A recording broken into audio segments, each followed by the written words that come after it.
pongan sus móviles en modo alta montaña. Esto es silencio. Gracias. Bueno, arratsaldeon guztioi eta mila esker etortxagatik. Muy buenas tardes a todos. Y en nombre tanto de Iñaki García Uribe como en el mío propio como presidenta de la Asociación de Vecinos de Basurto, os damos la bienvenida a esta charla, coloquio que se va a llevar a cabo esta tarde. Bueno, como creo que la mayoría ya sabéis, el tema central es la Cruz del Gorbea. ¿Quién de nosotros no ha subido alguna vez al Gorbea y hemos tocado la cruz? Yo creo que muchos de los que estamos aquí lo hemos hecho. Y bueno, me he enterado también que vamos a comentar algo sobre Basurto. Lo único que quiero comentaros es que me alegro mucho de tener la posibilidad de estar con Iñaki García Uribe, de que nos dé esta charla, y de él, bueno, podría deciros muchas cosas. Es una persona que desde luego tiene mucho que ver con todo el tema ha estudiado montaña, bueno, todo el tema de montaña, bueno, yo me he quedado, la verdad es que asombrada de la cantidad de, yo qué sé, pues yo qué sé, de todo lo que, por ejemplo, de los programas de radio, de televisión, de los libros que ha escrito. Entonces, bueno, me parece una persona con un bagaje tremendo. Y adelante, Iñaki, gracias por estar aquí. Gracias a ti, eskerrik asko de Nori.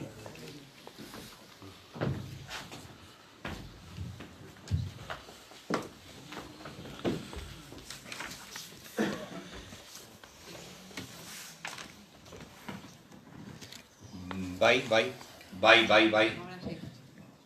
Juan, ¿tenemos conexión? Estamos en el aire, retransmitiendo en Facebook, en directo, para cualquier persona en el mundo que a partir de ahora se pinche y sepa que estamos en Basurto, en una esquina de la capital del mundo, en un lugar despoblado que lo era y ahora muy poblado. Basurto es un barrio que pertenece al distrito municipal de Basurto-Zorrotza, está al suroeste de la margen izquierda de la ría y geográficamente ha sido un nudo de las comunicaciones terrestres entre Bilbao y su entorno. No es casual que la estación de autobuses esté aquí. Históricamente Basurto ha sido la estación de autobuses cuando todavía no existían los autobuses, ni siquiera el tráfico rodado. En la primera mitad del siglo XX se producen los primeros procesos de urbanización en un barrio que se había mantenido hasta entonces en un entorno ruralcón. A partir del año 1943, con la redacción del Plan Comarcal, se acrecienta en Basurto la concentración de infraestructuras en su extremo noroeste, al coincidir los trazados del ferrocarril con las carreteras y con la autopista.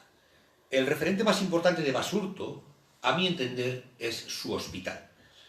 Copiamos a los alemanes la cura de aire en las afueras de las ciudades, con jardines donde pasear con paz, acompañando a los enfermos.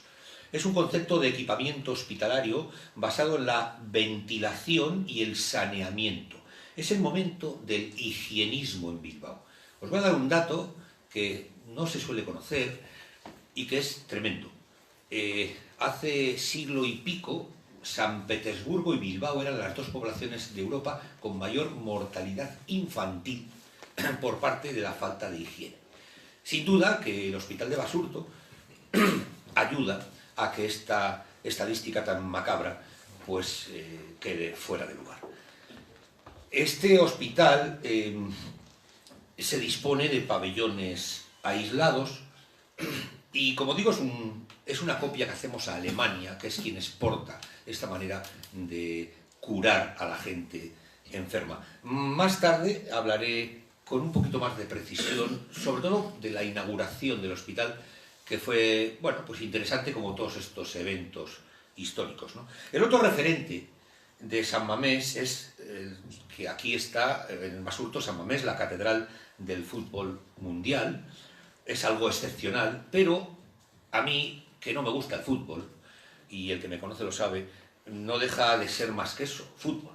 Lo otro es medicina y es curar y es mucho más importante. Por eso quiero destacarlo, creo que soy el único en Vizcaya que es capaz de decir esto en público y en directo. Quiero saludar y agradecer a la Asociación de Vecinos de Basurto, en concreto a su presidenta Begoña, con la que he estado interactuando un par de meses para algunos datos de la conferencia, a Pablo, otro de la junta directiva, que es quien ha hecho el cartel que veis, que es muy bonito, en torno a la foto histórica, yo le llamo la foto del descorche del montañismo vasco, es octubre de 1912, es la primera expedición agrupada de montañeros de la historia del País Vasco que suben a una montaña y están celebrando la constitución de la sección de montaña del Club Deportivo Bilbao. Con tal excusa van a la cumbre de Vizcaya, a Gorbellagana, donde tiran esta foto. Hay unos 47, pero salen 145 de Bilbao. Luego, con un poco de suerte, os cuento la batalla de esa ascensión que tiene mucha amiga y es muy graciosa, en parte. Quiero dar las gracias a mi amigo de Pamplona, Félix Carmelo Pérez Moracho, que siempre está ahí en la sombra ayudándome a preparar datos, que yo muchas veces no llego, y a mi amigo de Eibar, Juan Larreategui, que es el responsable de todos estos directos. Pero sobre todo quiero dar las gracias a todos y todas los que os habéis molestado en venir a escucharme esta conferencia. Vamos a ver dos PowerPoints.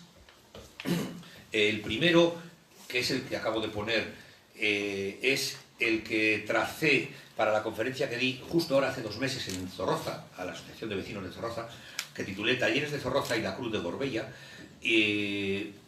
Vamos a ver sobre todo imágenes de Talleres de Zorroza y permitidme una crítica a nuestras instituciones, que se supone que son las valedoras del conservacionismo. Estos Talleres de Zorroza, como La Harinera y como otras empresas de Zorroza, pues es una pena que estén en este estado de semirruina o de ruina total, y es una pena que las hayamos dejado caer, porque esto en Europa es musealizable por todos los lados, son centros culturales en toda regla. Y aquí cuando vamos a hacer algo tenemos que gastarnos 10 veces más de dinero público, que yo suelo decir que es fácil gastarse, cuando si le metemos mano antes tendríamos la suerte de que todos estos equipamientos, que esto es arquitectura pura y dura de la industrialización, pues serían propios para una sociedad avanzada en el siglo XXI como se supone que es Bilbao. Esta es una crítica que la hago allá donde voy porque me parece una pena que dejemos morir. Talleres de Zorroza es una de las empresas más importantes del Estado a principios del siglo XX en el concepto del hierro, ¿no? Es una necesidad de Altos Hornos el que exista, pero luego tiene mucho más recorrido. Luego os voy a hablar de su relación con la Armada Invencible y una historia muy curiosa que hay alrededor de ella, ¿no? Cuando acabemos este PowerPoint vamos a ver el segundo, que se titula Kontuak eta Kantuak, Gorbellan, que es un espectáculo musical y de literatura popular que hago con Gontzal Mendívil, el bardo de Zeanuri. Voy por teatros con él, contando y cantando historias antiguas de Gorbea. Quiero destacar 3 obras de Talleres de Zorroza, haciendo un homenaje a esta empresa tan importante que tuvimos aquí mismo. 3 obras que a mí particularmente me encantan, ¿no? De las cientos y cientos que se hicieron importantes en Talleres de Zorroza. El Puente del Perro Chico, que los que no lo habréis conocido, yo no lo he conocido, pero he oído hablar y he leído y he estudiado, ¿no?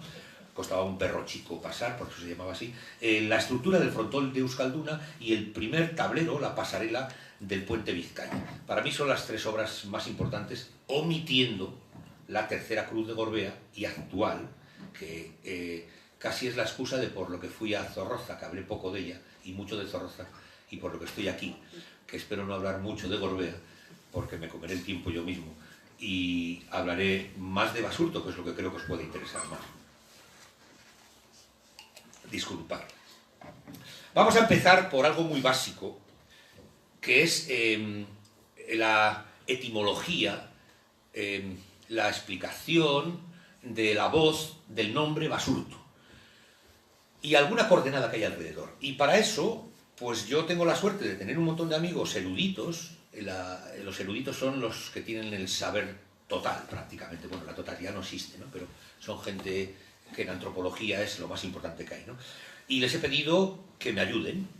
Y, por ejemplo, he hablado con Manu Echevarría Ayesta, es catedrático de euskera, es de Ceberio, vive en Galdakao, es etnolingüista, estudia los euskalkis las variantes del euskera, es discípulo de Barandiarán, ya está jubilado el hombre, fue profesor mío en el seminario, en Derio, y hago trabajos relacionados con Gorbea, con él, colaboro, y bueno, pues es para mí el no va más en la explicación de las voces en euskera. Dice que según se recoge en el libro Apellidos Vascos, de Koldo Michelena, el topónimo y apellido, que viene a ser lo mismo, aunque primero es el topónimo, que es el nombre del lugar, y después donde se asienta uno, coge para sí Díaz de Lezama, Díaz de Lezama. Vale, pues Basurto pasa lo mismo, ¿no?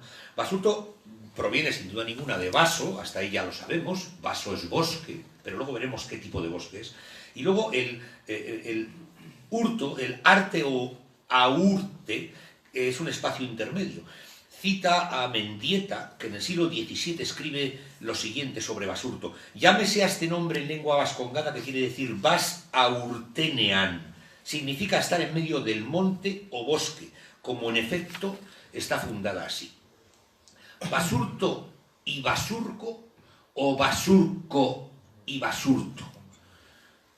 Porque lo que yo sé, los basurcos de Mutriku eran originariamente Basurto, que desde Guetaria primeramente recalaron en Deva y luego pasaron a Astigarribia y después a Mutriku. Algunos cambiaron del Basurto originario a Basurco, hoy Basurco con cada kilo.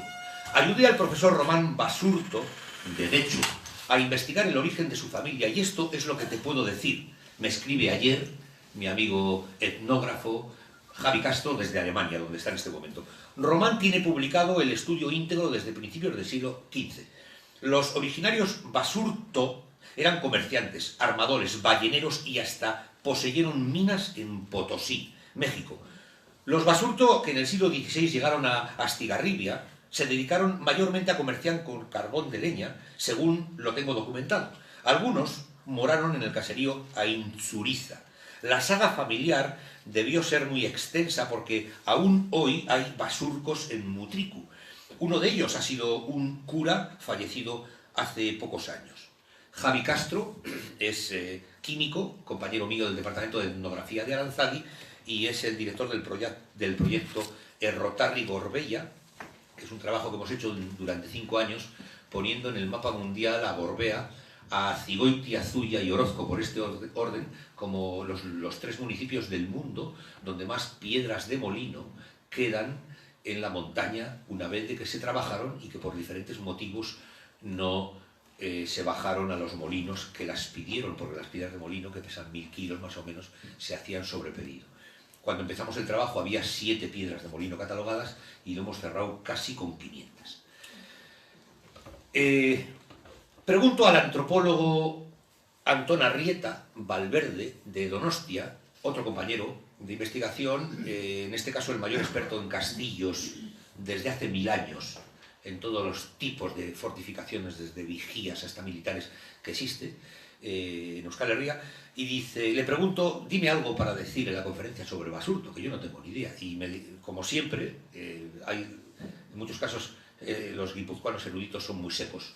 Y me dice, no tengo ni idea lo que quiero decir. Digo, vale, pero luego me cuenta cosas muy interesantes. Dice, según Michelena, en el siglo XVII, un tal Mendieta escribió Basurto, lo que hemos hablado antes, llámese de este nombre en lengua vascongada, que quiere decir Vas Aurtenean, que significa en medio del bosque o monte. Es decir, una especie equivalente a basarte. Luego ya tenemos aquí una comunión entre estas dos palabras, que tampoco es muy conocido. De todas maneras, los Basurto fueron un linaje famoso que tenían torre en el lugar. Con el tema de los castillos de Vizcaya encontré una cita de González Zembellín. En la batalla de Lorrio, 1468, murieron 4 hijos de Lope García de Salazar, el de Muñatones. En un juicio posterior a los hechos, se dice que los cadáveres los trajeron por tierra y los embarcaron en Bilbao para entregárselos a su padre en Portugalete. Los muertos iban sucios, golpeados, envueltos en una vela de la embarcación ajada, y el capitán de la embarcación debió mostrar sus reparos de entregar así los fiambres. El responsable del puerto, que era el señor de Basurto, los despachó diciendo en euskera, esan dot aurrera. He dicho que adelante. Al año siguiente, los Salazar le quemaron la torre. He buscado un documento de febrero de hace 2 años, de 2017, en Dedeia, Historia de los vascos, Ayer y hoy de los conventos y Memorias de Bilbao entre los siglos XV al XIX. Es un reportaje de Nere Jone Intxaustegi Jauregui, que en muy poquito espacio explica muy bien esto de San Mamés, porque creo que casi todos sabemos, y todas, que San Mamés era una ermita, y es una ermita, pero no sabemos de su antigüedad en general, ¿no? Bueno, pues desde el año 1432 sabemos que existe esa ermita que tiene una advocación en torno a ese santo, a San Mamés. Y en el año 1446, es decir, 14 años después, el Papa Eugenio IV autoriza la fundación de un convento en el lugar. Hasta el siglo XIX, durante un tránsito de 300 años, alberga a frailes franciscanos y una escuela de gramática. Después lo adquiere el Ayuntamiento de Bilbao para colocar la Casa de Misericordia, que se encontraba en Achuri y necesitaba de un espacio mayor. Empezamos a sacar las cosas de Bilbao y a traerlas a Basurto. Es el contenedor de Bilbao, Basurto. Es el lugar donde dejamos las cosas, porque no las queremos dentro. En los terrenos vecinos que pertenecen al convento está el campo de fútbol de San Mamés, conocido como la Catedral del Fútbol. Vámonos a la inauguración del Hospital de Basurto, que se produjo hace exactamente 111 años, el 13 de noviembre de 1908. Esto lo saco de un conocido periodista, Juan Gondra, en el periódico Bilbao, un estupendo periódico mensual gratuito, y es de noviembre de 2008, hace 11 años. Nos cuenta cómo para el comienzo de las obras hubo 20 años de tentativas de recaudar fondos y de que la idea fraguara con un proyecto real. Y una vez de que empieza, tardan 10 años en hacer el Hospital de Basurto. Estaba previsto que vendría a inaugurarlo Alfonso XIII, pero por problemas de salud no acudió y delegó en su primo y cuñado, que era el infante Fernando de Baviera y Borbón. La inauguración era para el día 12, pero era el cumpleaños de la infanta doña María Teresa, que era su esposa, la esposa de Fernando, y estaban celebrándolo en Alemania, donde tenían poder y hacienda. Entonces tuvieron que retrasar un día para que los señoritos llegaran a Basurto. Se alojaron, como era de esperar, en el Palacio de los Zabalburu.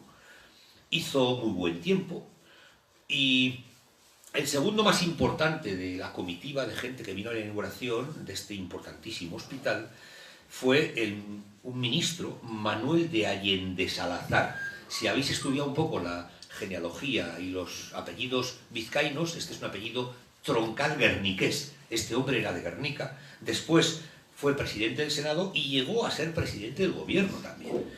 Bueno, pues todo comienza un 25 de septiembre de 1897.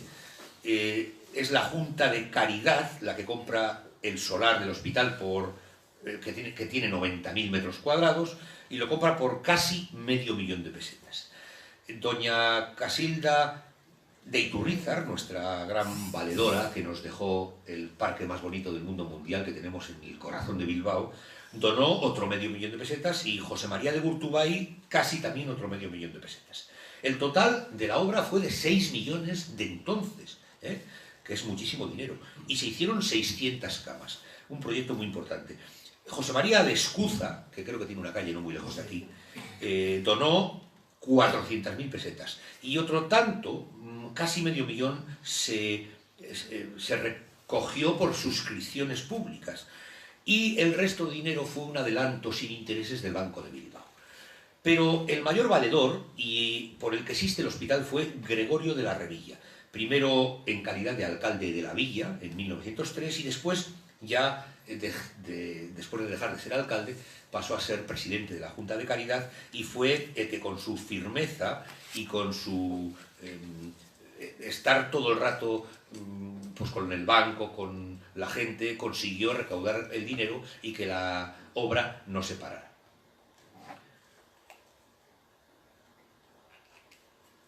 Fijaros qué pasa cuando uno le pide a un amigo, otro amigo erudito, que me ayude a contar algo sobre Basurto.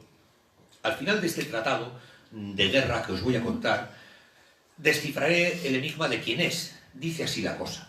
Basurto, como su propio nombre indica, es el lado salvaje de Bilbao, o sea, como The Wild Side en la canción de Lou Reed.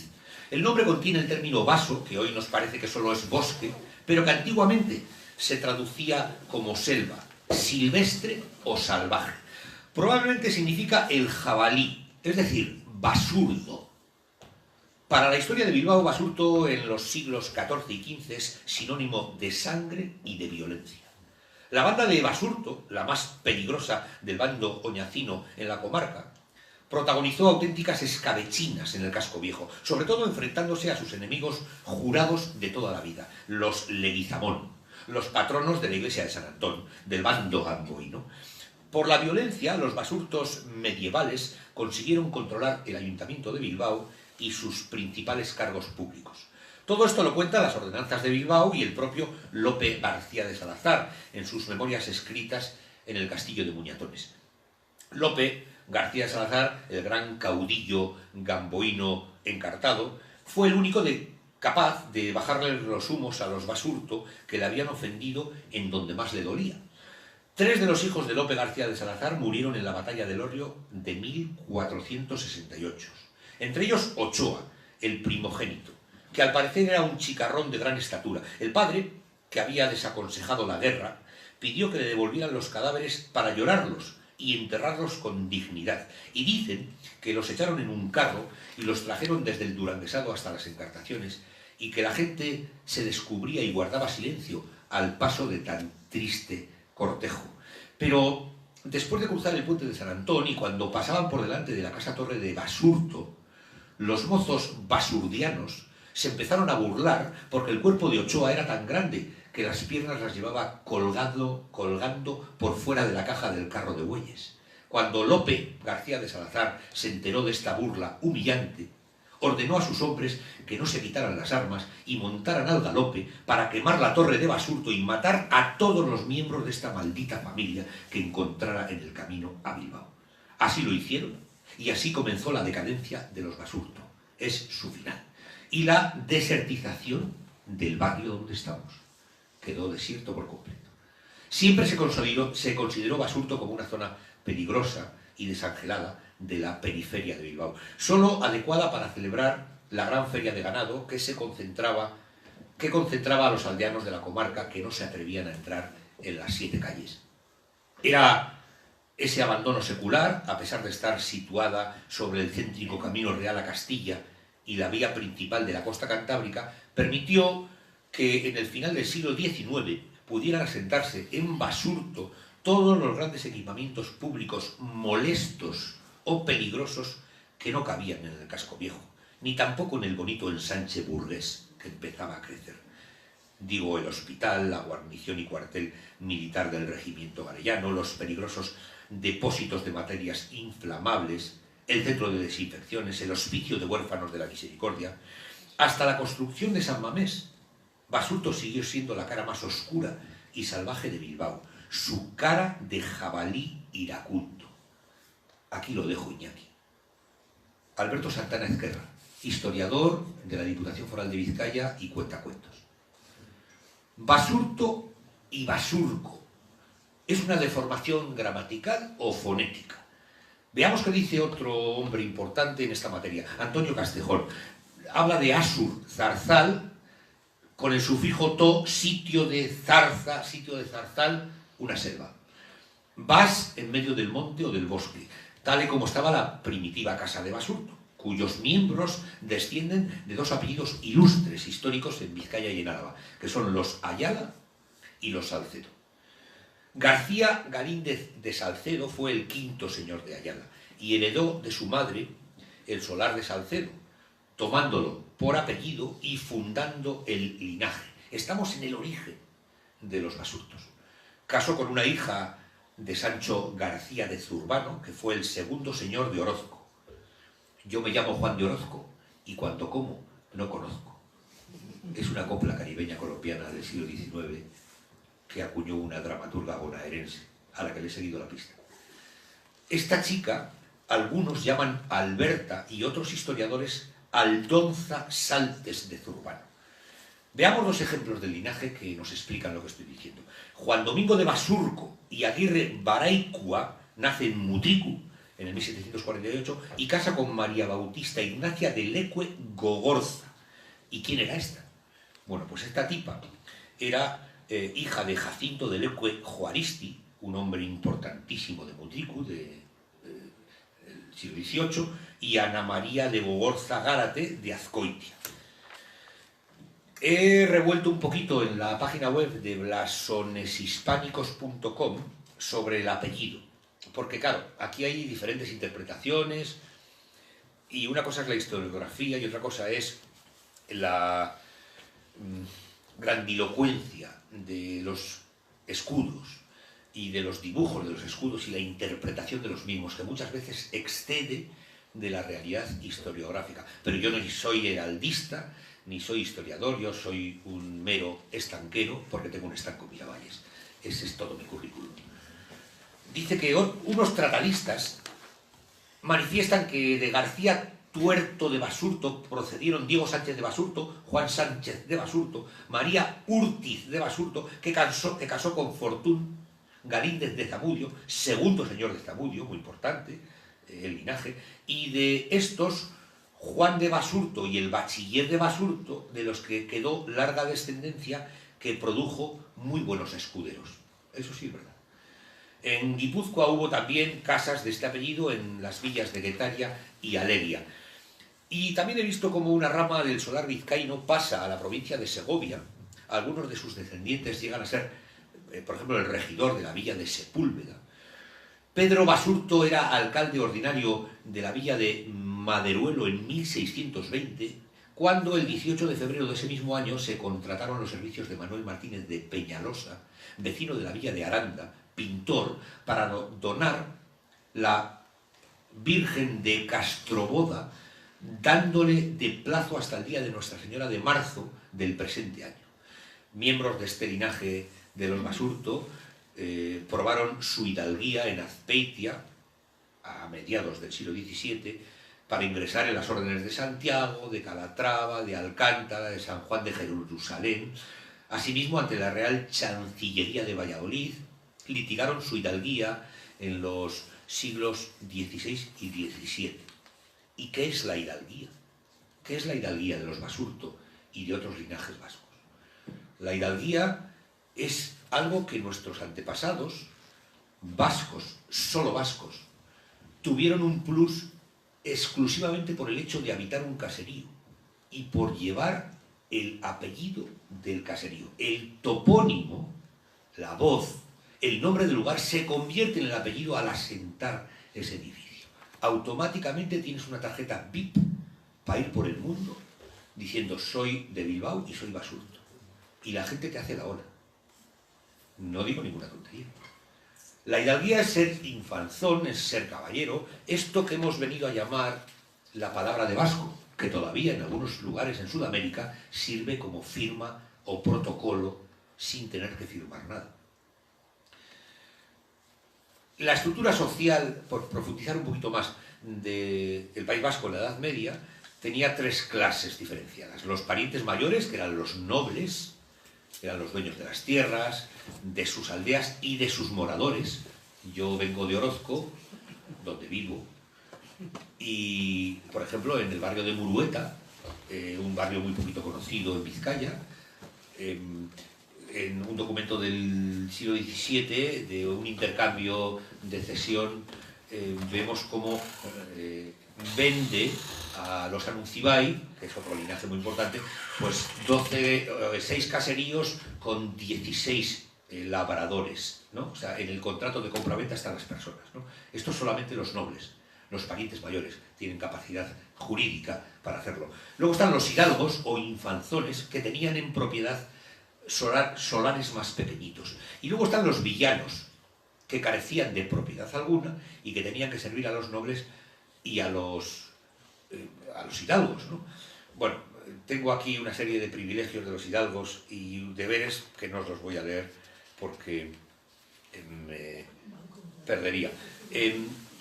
Sí quería hacer una cita del regimiento de Garellano número 45, que se creó, según un real decreto, en julio de 1877, y tomó el nombre de una de las grandes victorias de don Gonzalo Fernández de Córdoba, el gran capitán, sobre las tropas francesas a las orillas del río Garellano, en Italia, en 1503. Vale. Inicialmente estuvo en Orduña, en la aduana, en la plaza, en la ágora principal de la única ciudad de Vizcaya, Orduña, 10 años. Llegó a Basurto y estuvo 94 años, hasta que desde el 1981 está al lado de Munguía, como sabéis, lleva 25 años en Munguía. Basurto entre la historia y la modernidad, trenes, carreteras y grandes dotaciones. He recurrido a Elías Mas Serra, que como sabréis fue director del Gabinete de Arquitectura del Ayuntamiento de Bilbao hasta el año 2005, que luego se jubiló, y habla, bueno, ofrece muchos datos sobre Basurto, pero he entresacado unos poquitos que me parecen importantes, ¿no? Como que la primera noticia sobre los núcleos poblacionales aquí en Basurto es a finales del siglo XV. Anteriormente no hay ningún dato de más de 500 años atrás. Luego está ligado con la construcción de los primeros caseríos vascos. El primer caserío vasco que sabemos de su construcción está en Guipúzcoa desde 1454. Anteriormente no había caseríos. Por tanto, hay una relación directa entre esa construcción de los abuelos de los caseríos, que fueron 8.000, que eran máquinas de hacer sidra, con un tejado encima. Todos sucumbieron a los cambios que trajo la maíz desde América y a los incendios y a las remodelaciones, y solo queda uno original que está en Orozco, que se llama Aspegorta, de aquellos 8.000. Basurto dice que fue un barrio inmerso desde las primeras fases de la industrialización en un importante cruce de circulaciones ferroviarias y de transporte, eso lo sabemos, ¿no?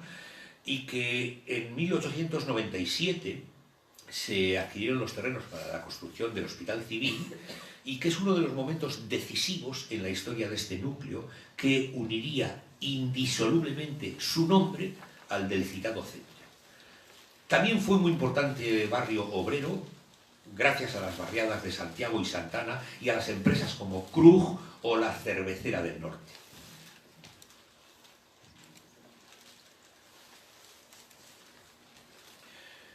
Fue estación de ferrocarril y cuartel de Garellano, y por supuesto fue y es el estadio de San Mamés. Pero lo más bonito que dice Elías Mas Serra sobre Basurto es el final de este documento que he encontrado, que es precioso. Dice: pero sobre todo, Basurto son sus vecinos y vecinas, que constituyen uno de los más ricos patrimonios históricos de Bilbao. Quiero destacar, no vamos a estar una hora, tranquilos. Como yo estoy aquí en parte y en culpa por la conferencia que di hace justo 2 meses en Zorroza, detecté por mi amigo Antón Arrieta la importancia de la rareza de la voz zorroza, y es algo interesantísimo. Dejadme un momento que vuelva al barrio vecino vuestro y que explique de dónde viene este nombre, del barrio más alejado del centro de Bilbao. Solo una veintena de palabras del euskera no se le han conocido equivalente en ninguna otra lengua. Solo 20. Una de ellas es zorrotz. Significa punta fina, aguda, pero también borde de corta fácil. Ambas versiones se recogen como primera acepción de la palabra en el diccionario de Euskaltzaindia. En el caso bilbaíno debía ser un topónimo de un lugar importante, pues ha provocado otros topónimos derivados como Zorrozaurie o Zorrozgoitia.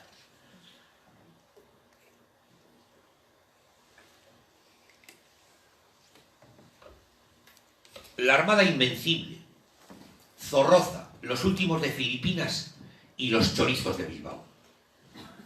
A comienzos del siglo XVII se construye un astillero y un arsenal real de la corona española a petición del señorío de Vizcaya allí, en Zorroza. La Armada Invencible es un acopio de 120 navíos que llevan a 30.000 hombres y se sucede en la primavera de 1588.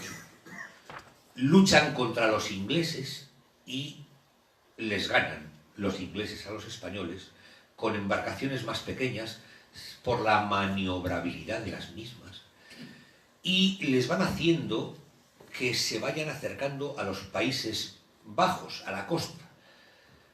Volvieron 50 barcos destrozados y murieron 20.000 personas, la mayoría degollados a cuchillo en donde encallaban. Los últimos de Filipinas,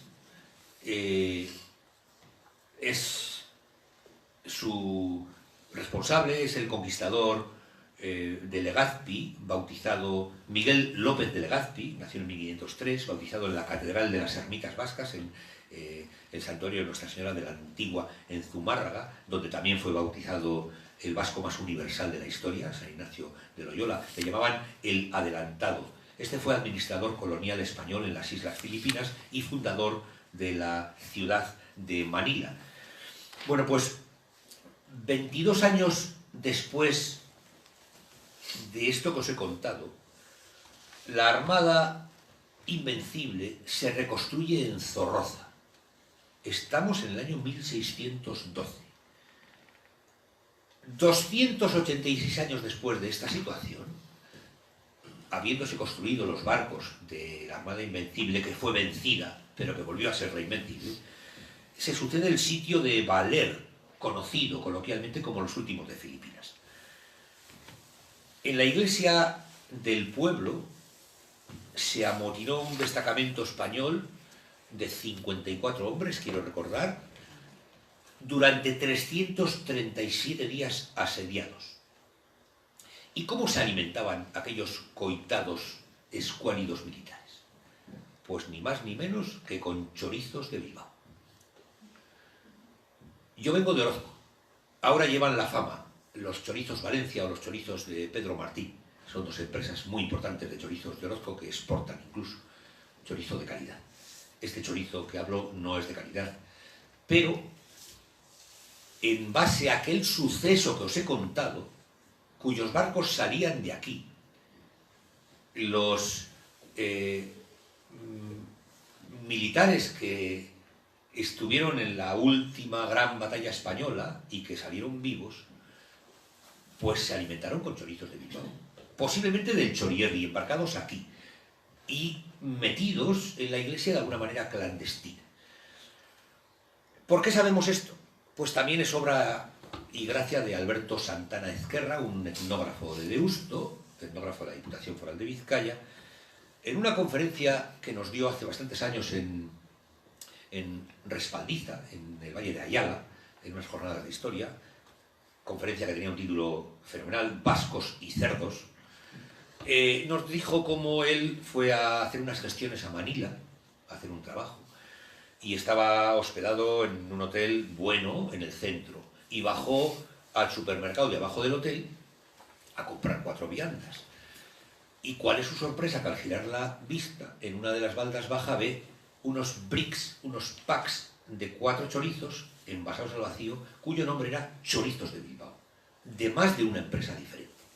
Obviamente, a un bilbaíno en Manila esto, y si es historiador, ni te digo, le llama la atención, compró un par de paquetes y no salió de Filipinas hasta que supo cuál era la historia de ese producto que hoy en día, en pleno siglo XXI, las familias adineradas los domingos lo utilizan para las barbacoas familiares en los chalés de las afueras de Manila.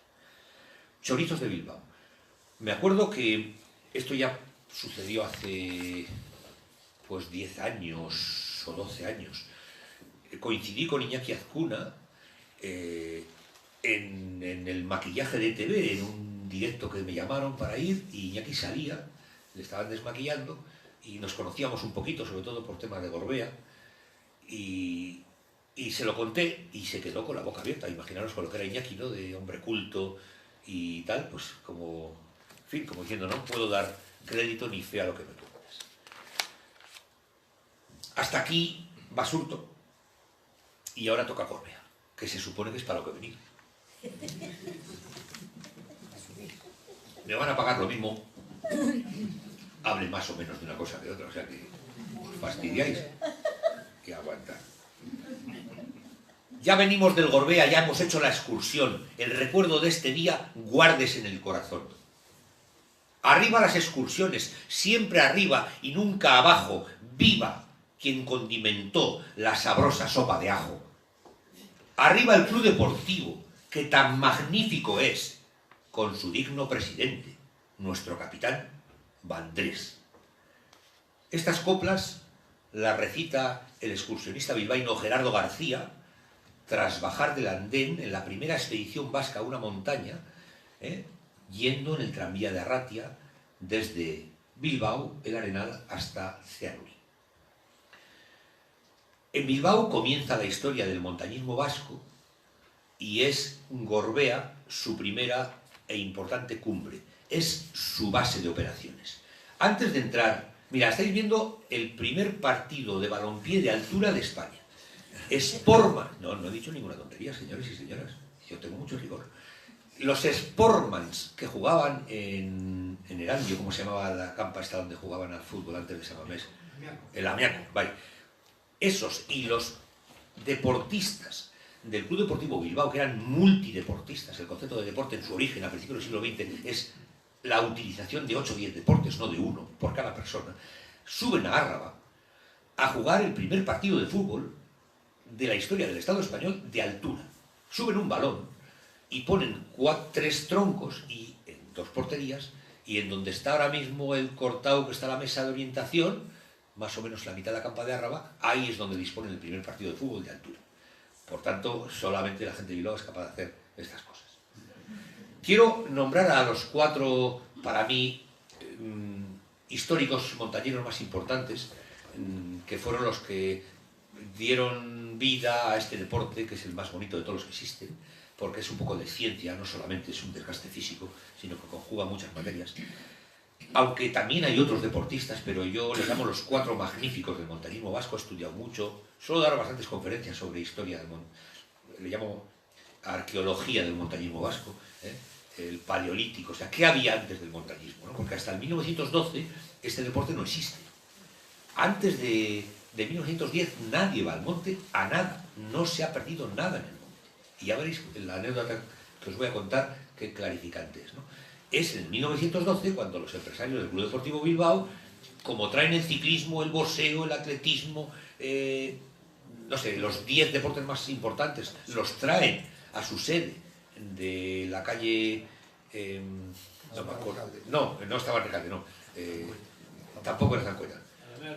No. Luego me saldrá. Bueno, pues los traen en sus maletas. Los empresarios de Bilbao van a las capitales más importantes de Europa a negociar trabajos, compra y venta, como también hacen hoy en día, ¿no? Y ven en los clubs privados, que es el Club Deportivo Bilbao, es una copia de los ingleses, ¿no? Que juegan al billar, que toman coñacs franceses muy caros y que juegan a las cartas. Bueno, pues eso mismo es el Club Deportivo Bilbao, que lo copian. En sus maletas traen unos guantes de boxeo, traen unas zapatillas, y llega aquí el boxeo, y llega el atletismo. Antes no había nada, y se expande por todo Euskal Herria. Son los bilbaínos, los artífices y los impulsores e instauradores de todos los deportes, que luego se extrapolan al resto del país. Y el montañismo es otro de esos deportes. Y llega en 1912. Y por eso yo creo que es muy importante aquí, en Bilbao, reconocer ese trabajo que hicieron de instauración del deporte tan bonito como es el montañismo, tan noble, tan elegante, no competitivo, aunque nos llame la atención de que Juanito Yarzabal tiene 3,5 millones de 8.000 y que Alberto Iñurrategui ha hecho no sé qué. Bien, eso ya son una especie de récords privados, pero el montañismo es regulación, es subir y ayudar y compartir. Bueno, pues el primero es Antxon Vandrés Azcue, fue el primer presidente del Club Deportivo Bilbao, es de Tolosa, pero él decía que era un bilbaíno de Tolosa, no lo digo yo. Él vino de pequeñito a Bilbao y Yo le suelo decir que es el inventor del montañismo, es el primero que adecua las salidas de montaña y los equipamientos que vendrán más tarde. Su biografía la escribe un sobrino nieto, Anchón Mandrés Zarigüeta, que casualmente fue 2 veces presidente de la Federación, 2 veces diferentes de vasca de montaña, pero murió de una manera muy sin sorba. Murió, él tiene, su mujer todavía en Ibarra, al lado de Tolosa, una casa que construyó bajo suelo, hizo un agujero, era médico, un médico muy importante, guipuzcoano, y era un inventor. Entonces, construyó la casa bajo el suelo. Los tejados eran placas solares y todo era subterráneo. Y en la huerta, con la carretilla, con tan mala suerte, se dio un golpe, se dio la vuelta, se cayó de cabeza contra una piedra del chalet y se mató, el pobre. Este era nieto, sobrino nieto del inventor del montañismo vasco. Anchón Mandrés Azcue, este primero, fue a su vez el primero que supo posar en fotografías para que queden para la historia. El segundo es Ángel Sopeña, que es el copadre del montañismo vasco, el libro biográfico. Estos libros los editó la Fundación Temas Vizcaínos de la BBK, que desgraciadamente ya no edita nada. Cuando se fundan las 2 cajas se pierde esa parcela económica y es una pena porque son 140 libros o por ahí los que sobre temas bilbaínos y vizcaínos se han editado. Bueno, fue Jesús de la Fuente, el documentalista de la montaña vasca. Ángel Sopeña fue el primero en la escalada, fue muy gorbeísta, de hecho el refugio de Árraba lleva su nombre, y fue muy del Club Deportivo Bilbao. Fue el primero que hizo periodismo de montaña y a su vez el primero que hizo los partes de montaña, esos registros de ascensiones que nos sirven para hacer estadísticas y para saber quién fue el primero, en qué condiciones escaló el Viñemal, el Balaitús, el Pic du Midi, el Amboto, cualquier cumbre, ¿no? El tercero más importante, bajo mi punto de vista, es Antonio Ferrer. Josu Granja, un espeleólogo, es su biógrafo. A este hombre se le apodaba como el hombre de las cavernas. Era colaborador de Sopeña, era de Algorta, pero era del Club Deportivo Bilbao. Vamos, yo creo que pasaban 15 horas al día dentro del Club Deportivo Bilbao, ¿no? Fue el precursor de la espeleología y escribió libros de montaña cuando nadie lo hacía. Fue el multideportista más importante del que tengo registro de la historia del País Vasco. Dominó todos los deportes, siendo un fenómeno en ellos. Y era un hombre pequeñito, que no tiene nada que ver, ¿no? Pero parece que cuanto más grande eres, más capacidad tienes para hacer deporte, ¿no? O más alto, si acaso, ¿no? Pero fue campeón de España de esquí en 1920, fue campeón de atletismo, de ciclismo, de natación, un fuera de serie, el multideportista mejor de Euskadi. Y por último, Andrés Espinosa, el amigo mío de Baracaldo, Luis Alejos, es su documentalista. Andrés Espinosa era de Amorebieta, fue un auténtico pionero en la dificultad, era solitario, no era del Club Deportivo Bilbao, sale del concepto, era discreto, era humilde, y la guerra lo apartó del montañismo. Era un hombre que, después de las gestas que hacía, llenaba teatros en cualquier sitio de España, en conferencias a las que iban 300 y 400 personas, algo fuera de lo normal, era único, pero era muy solitario, tímido, un aldeano de Amorebieta. No tenía dinero, es justo lo contrario de estos otros 3 que he dicho, que eran ricos de naturaleza y no tenían que trabajar. Tenían sus empresas o tenían sus dotes y se dedicaban al montañismo de por vida. De hecho, tenían una oficina.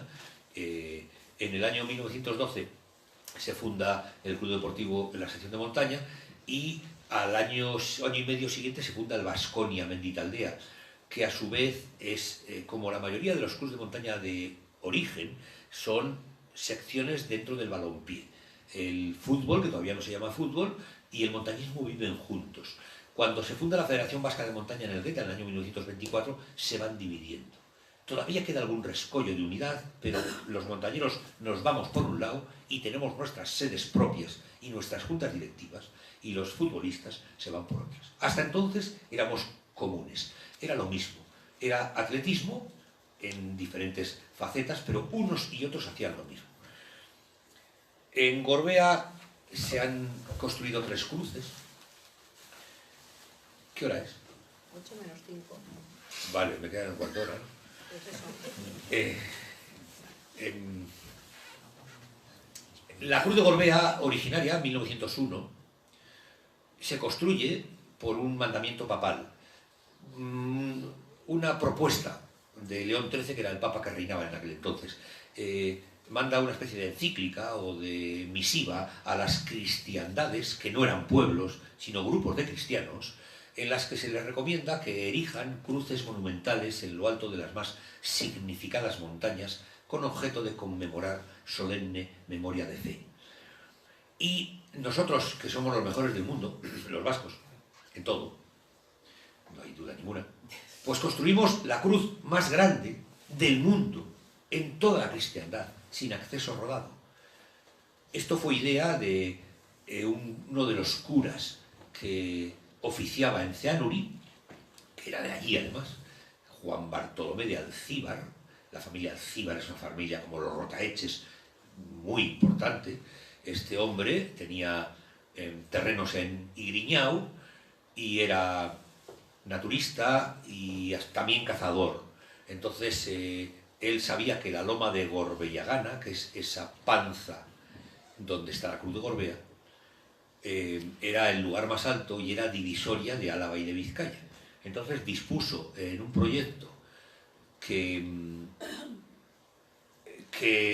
hizo con una comisión religiosa que por mitades se levantara la cruz más grande de la cristiandad, y para eso había que dotarla de 33 metros de altura, que era la edad de Cristo. Y efectivamente, el 12 de noviembre de 1901, faltando 11 años para que existiera el montañismo, se inaugura la primera Cruz de Gorbea, que se cae el 12 de diciembre de 1901. Es decir, dura un mes, un trabajo ímprobo, no se había hecho una cosa igual en el mundo nunca. E imaginaros 33 metros. La cruz actual mide 17,80, casi el doble. Un edificio de 10 pisos, en un sitio en el que el viento te tira. Por tanto, por una serie de circunstancias un poco largas de contar, no se acabó el proyecto sujetándola con 4 cables de acero en sus 4 extremidades. Y bueno, en los primeros vientos huracanados que llegaron, ese invierno un poco tardío, el 12 de diciembre, pues la tiró abajo. Yo calculo que no la tocaron 100 personas. Esa cruz se hizo en Baracaldo, en Luchana, concretamente, en los talleres de Nuestra Señora del Rosario, propiedad de quien era alcalde de Baracaldo, Serapio de Goicoechea y Palacio, el mejor alcalde que ha tenido Baracaldo, con permiso de Amaya del Campo, en su historia. Este hombre era joven, tenía 42 años, era el de mayor renta de las 17.000 personas que vivían en Baracaldo entonces, y su empresa era, después de Altos Hornos de Vizcaya y de Talleres de Zorroza, la tercera más importante en la materia de todo el Estado español. Tenía seguridad laboral, cosa que muchas no tienen hoy. Llama la atención en 1901. Él se encarga de hacerla por mandato del Obispado de Vitoria, porque no existe el Obispado de Bilbao hasta 1954, y se traslada desde la estación de ferrocarril, que está donde Talleres de Nuestra Señora, estaba donde estaba, se expropia y luego se construye Sefanitro. Sefanitro, que conoceréis mucho mejor que yo, fue una empresa franquista para meter a los trabajadores a trabajar, poniendo muchos bares fuera para que beban y trabajen y no den guerra, ¿no? Esto fue Sefanitro, señores y señoras, no fue otra cosa, un invento del franquismo. Bueno, pues Sefanitro se construyó donde se expropió los talleres de Serapio, donde se hizo la Cruz de Gorbea. Se cargaron los listones de hierro y los remaches porque no existía la soldadura. Está remachada en caliente la Cruz de Gorbea. Y en tren se llevó hasta la estación del norte, ahora que llaman Indalecio Prieto, y desde ahí, en la línea Bilbao-Tudela, hasta Izarra, donde se descargó y en carromatos, con caballos percherones, burros y bueyes, se subió en 14 horas de duración hasta Gorbellagana. Todavía no se llama la Cruz de Gorbea. Le quitamos el ana final y mutamos la palabra de origen y le llamamos Gorbea, pero Gorbellagana. ¿Y sabéis cómo subieron toda la gente de los pueblos de Álava, que dispuso gratuitamente sus carros, su tiempo y sus animales, de los pueblos de Zaitegui, de Murua, de Gopegui, de Zárate, de Murguía, en fin, pues a cambio de indulgencia? ¿Y sabéis lo que son las indulgencias? Humo, nada, a cambio de nada, de indulgencias, ora pro nobis. La segunda cruz de Gorbea se rehace de la primera que se cae, pero se hace por lo menos en el 50% nueva. La sigue haciendo Serapio Goicoechea, el alcalde de Baracaldo, se sigue haciendo en Luchana, y se inaugura el 3 de octubre de 1903. Está 2 años Gorbea sin cruz y se vuelve a caer. Se vuelve a caer, pero dura 2 años. Se cae en el 1905, no recuerdo ahora mismo la fecha de memoria. Luego nos vamos acercando al montañismo, todavía no ha llegado el montañismo y la gente está empezando a quitar el miedo de subir ahí arriba. Pero sobre todo sube por ver esa gigantesca cruz que se veía desde Bilbao, 33 metros, y desde Vitoria. Por tanto, de alguna manera la Cruz de Gorbea tiene mucho que ver en el origen primigenio de expansión de este deporte que todavía no existe.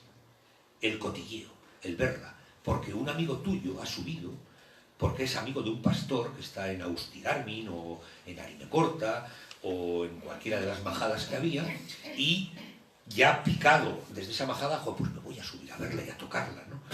Y efectivamente lo comenta y va de uno a otro trasladándose, ¿no? Una vez de que se cae la segunda Cruz de Gorbea, también por vientos huracanados y por un temporal muy fuerte que desbordó la ría en el Arenal, por ejemplo, había una especie de mercado en todo el Arenal y no quedó ni una caseta, se las llevó al mar todas, ¿no? También el río Zadorra en Vitoria se desbordó esa misma noche, quiero decir que fue un temporal muy fuerte. La cruz, que siempre ha estado igual de anclada en las tres, duró más, pero volvió a caer. Y automáticamente, pues pensaron que lo que tenían que haber pensado desde un principio, que el problema es la locura de la altura de la cruz, 33 metros, si no ponemos unos soportes que la agarren, se va a caer siempre. Y todavía no hemos pagado la primera cruz y se nos ha caído la segunda. Esto es un lío. Y en Arratia se había corrido la voz de que los viernes a la noche Anticristo soplaba muy fuerte y tiraba las cruces. Y estamos en un momento en que se creen las cosas y llega esto al obispado y dice, quita, qué jaleo, a ver si van a dejar de venir a misa a darnos los diezmos, y la hemos liado. Automáticamente no existe desde ese día ninguna información de la Cruz de Gorbea. De las otras dos cruces, la información es quincenal. La prensa lo recoge. El boletín eclesiástico mensual, quincenal, de la diócesis de Vitoria va contando cómo se reciben los óbolos, que son las donaciones, que el pueblo también, porque desde los púlpitos en las iglesias se pide que se ayude a financiar la Cruz de Gorbea. En un principio el primer proyecto costó 60.000 pesetas, de alguna manera deciden que no tienen que dar nada de información y ya no sabemos nada, ningún registro de la Cruz de Gorbea, ninguno. Entonces hay una cita de la noche de San Juan de 1909, quiero recordar, en la que pone en un noticiario de Bilbao, de los muchos periódicos que había entonces, no sé si eran 8, y en otro de Vitoria, que los atletas de la sección de atletismo del Alavés y del Atleti de Bilbao salen a las 12 de la noche desde la Basílica de Begoña y desde la Basílica de la Virgen Blanca, corriendo para que en el amanecer se junten en la Cruz de Gorbea y se enlacen sus manos. Posiblemente esa es la referencia que a mí me da que pensar que ya está la tercera Cruz de Gorbea, que es esta que tenemos, la que viene en el cartel que ha hecho Pablo, en pie. La tercera Cruz de Gorbea es la prima pequeña de la Torre Eiffel, tal y como os lo cuento. La primera y la segunda cruz de Gorbea tenían una curvatura de unos grados bastante cerrados, y eso hacía que el viento no pasara por ella como tenía que pasar, sino que la forzara. En la tercera cruz de Gorbea, esta es una opinión mía de investigación, pero está bastante fundada. Quiero decir que no he estado 10 minutos con ella, como podéis imaginaros, llevo 30 años estudiando Gorbea. Se copia quien rehace las dos cruces caídas en un concepto nuevo, quitándole 14 metros, se fija en la Torre Eiffel y ve que la curvatura de la parte baja, como vemos hasta el primer piso, estamos viendo ahora el Citroën Vitoriano Montañero de Emilio Álava, el hito más importante de la historia del automovilismo español, 1924, llega con el coche arriba, bueno, pues se fija y coge los 60 grados de curvatura que tiene la Torre Eiffel. Y es lo que vemos ahora. Por tanto, a mi entender, la Cruz de Gorbea es una copia eifelina, pero además es que su estructura lo asemeja mucho. No así la primera y la segunda, creo que habéis visto una foto de la primera, que eran diferentes, aunque su parte baja, las 4 zapatas donde nos sentamos a comer el bocata cuando llegamos a Gorbea, son las mismas, desde su origen. La cruz no casca más que a los 3 o 4 metros. Quiero decir que lo que está enterrado abajo sigue siendo lo mismo, de la primera. Pero la Cruz de Gorbea, curiosamente, es un dato que suele gustar a la gente porque no se suele saber, no es la primera en inaugurarse en el País Vasco. Es la más importante del mundo. Es la cruz más importante del mundo, pero en una montaña sin acceso rodado. Pero la primera cruz, en aquella recomendación papal, que en muchos lugares empiezan a construirlas, es la cruz del Legate, que está encima de Lecaros, en Navarra, cerca de Baztán, en la comarca de Malerreca. Tiene 870 metros de altitud, también es de forja, y se inaugura el 18 de mayo de 1901. Y la segunda es la cruz de Aloña, también llamado este monte en Guipúzcoa como Gorgomendi, está arriba de Oñate. Tiene 1244 metros de altitud, se inaugura el 13 de octubre de 1901, un mes menos un día antes que la de Gorbea. Pero ninguna de las dos tuvo transmisión pública, porque las obras de Gorbea hicieron que no fueran noticia. Un breve pequeñito en un periódico de Guipúzcoa o en un periódico de Navarra. Por tanto, creo que merece la pena nombrar a estas dos cruces de hierro en la montaña vasca, que fueron las primeras, y la tercera fue la nuestra. Para ir acabando, deciros cómo en la primera expedición, esta anécdota que os he dicho que lo explica todo, la primera expedición a una montaña vasca que hicieron nuestros bilbaínos y bilbaínas en el 1912 para conmemorar la asistencia a la constitución de su club de montaña, el tranvía les desplaza hacia Arratia, creo que son 164 los que van, 54 están en la foto, o 57, de la máquina de fotos de Ángel Sopeña en la Cruz de Gorbea, en esa foto del descorche del montañismo vasco, y regresan a Bilbao, les espera el tranvía, obviamente, primeramente oyen misa a las 5 de la mañana en Santiago, y de la misa al tranvía, del tranvía a la cruz, y de la cruz al tranvía de noche para volver a Bilbao. Y llegan a Bilbao y saben que han hecho historia. Son bilbaínos un tanto reputados, y entre ellos hay varios periodistas. Siempre los políticos y los periodistas, también hoy, están juntos. A ambos les interesa esa cohabitación. Yo te doy y tú me escribes. Yo te pongo un anuncio y tú dices lo que yo digo que te diga. Hoy pasa lo mismo que en el 1912, en esta secuencia que os estoy contando. Bueno, pues bajan del Arenal y van a la sede del club deportivo en un desfile muy del momento, como militar. Esos primeros montañeros van con corbata, con chaleco y con sombrero saracón. Están emulando a los aventureros, que todavía quedan. Anterior a ellos son los buscadores de flores, que son los primeros que revuelven en la montaña. Bueno, pues estos bilbaínos y estos periodistas van y la gente se arremolina por la Gran Vía, en las aceras, expectantes de saber quiénes eran. Y uno de los periodistas que lo recoge en una cita, escucha una conversación que le llama la atención. Dice que uno le pregunta a otro, ¿quiénes son estos que van desfilando? Y le mira el otro con cara como diciendo, pues montañeros. Y le vuelve a preguntar el primero, ¿y qué hacen los montañeros? Y le vuelve a mirar así un poco torcido y dice, joder, pues subir y andar por las montañas. Y el preguntón le vuelve a preguntar, ¿y para qué? Con esta anécdota empieza el montañismo vasco a ser algo importante. La Cruz de Gorbea la diseña el arquitecto de Algorta Castro de Zabala, la bendice Juan Bartolomé de Alcíbar, que es el que piensa dónde asentarla. Las dos patas, según subimos de Vizcaya, obviamente, son Ceanurí, y las otras dos patas son Zuya, Álava.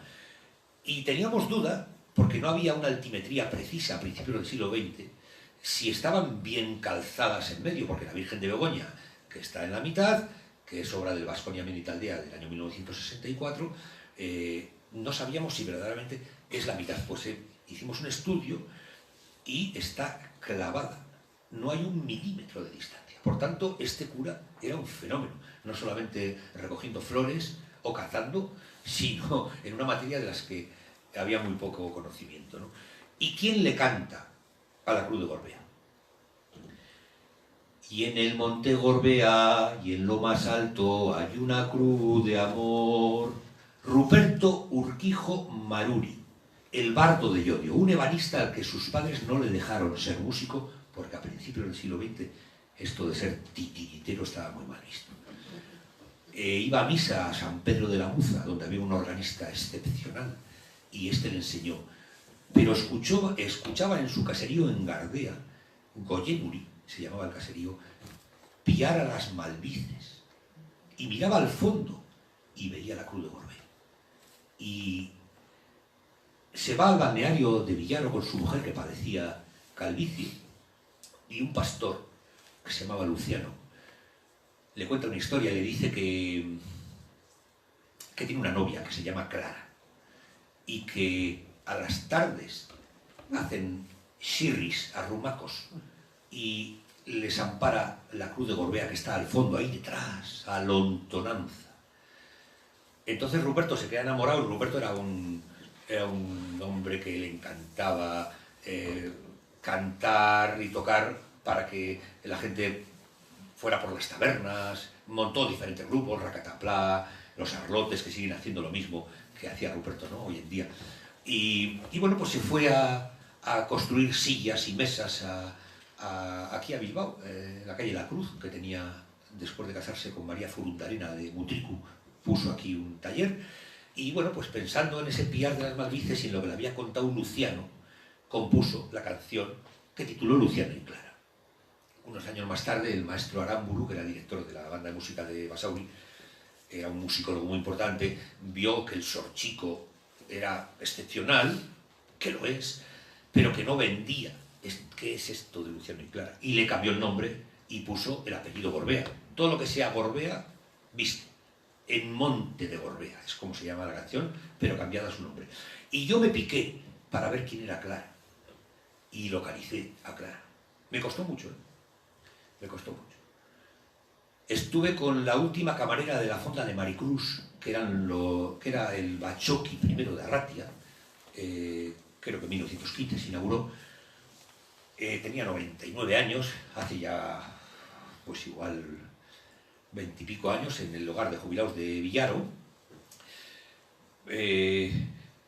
Y le conté lo que estaba haciendo, después de haber visto que no había ningún registro de claras en Villaro bautizadas, ni siquiera en la zona. Y me mosqueaba la situación. Entonces, cuando le expliqué lo de Luciano, al que ponía potes ella y tal, como a los otros 7 o 8 pastores que estaban con Luciano, me miró fijamente. Después de mirarme, bajó la mirada y dijo: ese hombre no estuvo nunca con ninguna mujer ni aun de pago. Conclusión. Clara era una oveja del rebaño.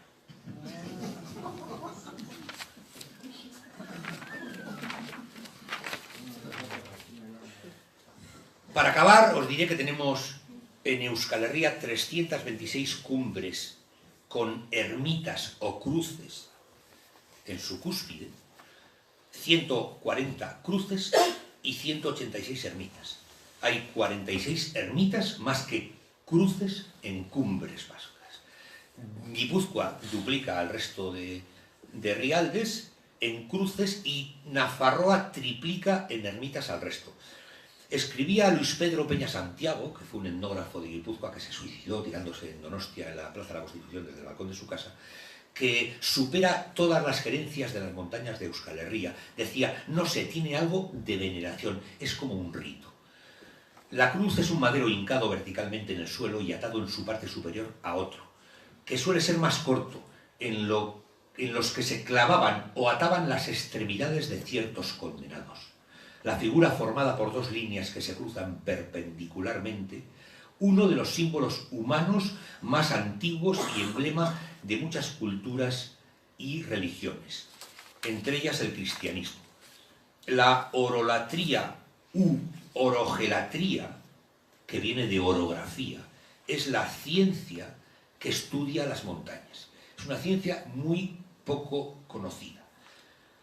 Mi buen amigo Anchón Aguirre Sorondo, que falleció ya hace unos 10 años, uno de los antropólogos más importantes que ha tenido Guipúzcoa, creo que tenía 322 libros publicados,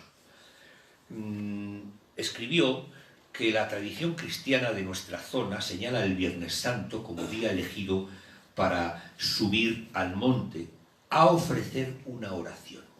En muchas ocasiones la propia ascensión se hace rezando el Vía Crucis. Igual esto es el paleolítico del montañismo, pero esta ciencia, la orogelatría, tiene mucho que ver con lo que hacemos ahora. Acabo citando y recordando a San Bernardo de Mentón, que es patrono de los montañeros y de los viajeros alpinos, tal y como lo declaró el Papa montañero Pío XI en su canonización el 20 de agosto de 1923. Y le cito a San Bernardo de Mentón para que nos ampare y nos cuide en nuestras ascensiones. Quiero acordarme de todos y todas los colegas fallecidos en accidente de muerte natural en la montaña. Besaide, que es el lugar donde nos juntamos Vizcaya, Álava y Guipúzcoa, donde nos chocamos encima de Arrasate, se construyó por nuestros antepasados montañeros para ese recuerdo. Quiero destacar especialmente a Javi Alberdi, presidente del club Altarray de Ermua, que, como sabréis, hace escasos días falleció en el Collarada, en el Pirineo Oscense. Y con este recuerdo y colorín colorado, este cuento se ha acabado. Espero os haya gustado.